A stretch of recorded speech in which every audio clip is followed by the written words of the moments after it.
mpaka serikali itakapoacha mgomo wao.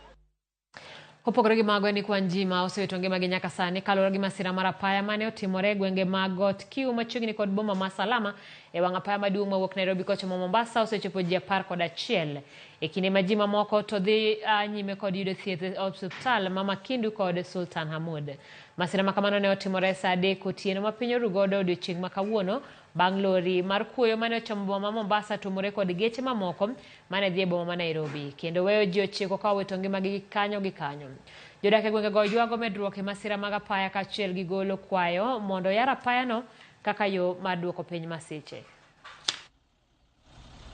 Tumeshuhudia ajali nyingi kwa hii mlima na nimeonelea zinasababishwa na jamu. Gari ni nyingi kwa barabara, alafu barabara ni kidogo, na kama gari inaweza kufeli breki na ingia kwa magari mengine bila kutarajia.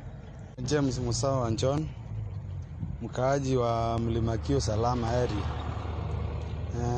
Mimi naonelea ya kwamba hii barabara yetu, rais wetu mtukufu William Samoei Ruto tumlilia atutengenezee barabara nyingine, angalau watu wetu wapendwa waache kuishia mahali hapa.